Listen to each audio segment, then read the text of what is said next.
Kita akan pergi ke tempat yang ada salji tu. So apa perasaan? Apa perasaan anda? Okey. Awak apa? Happy. Sebab apa awak happy? Nak pergi salji.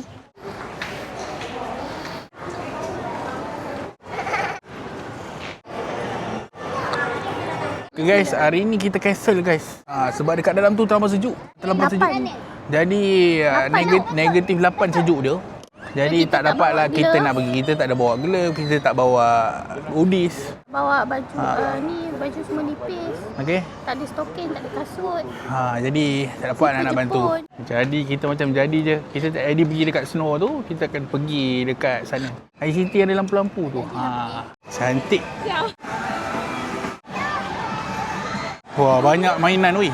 Tak dulu masuk bayar sekali, boleh main semua tau. Sekarang boleh masuk, nak main bawa bayar. Nak pakai mana? Awak nak ni?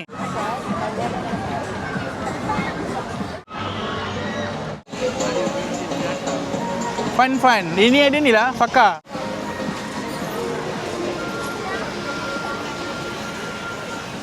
Tu dekat depan ni, fun. Tapi aku tak pastilah geng apa benda tu. Oi, dia macam ada rumah yang kecil, cantik. Nak bawa anak kau memang cantik lah, memang sesuai.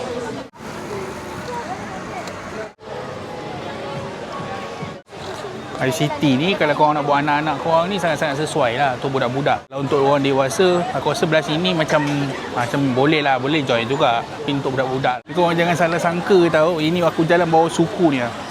Dah low cost dah, habis pasal low cost weh.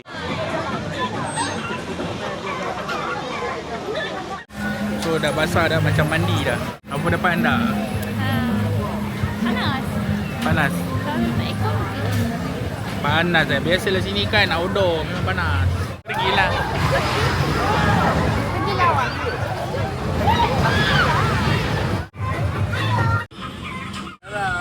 Mama, ya.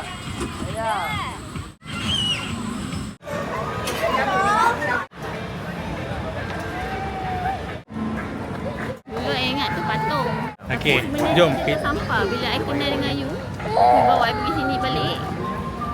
Okey, kita tengok apa yang dia cakap. Dekat sini, dia unik tau. Ni lah barang dia. Masa I pergi dengan Dia bapak tulis I, tong sampah. Dalam mana nampak. Tengok tulisan dia. So ada banyak dekat sini. Jangan tersalah weh guys. Jangan tersalah tangkap gambar dengan benda ni lah. Okey, tengok dah basah low cost. Itu saja untuk hari ni. Kita gerak dulu. Nanti jangan lupa belanja, like, comment, share, subscribe weh. Bye bye.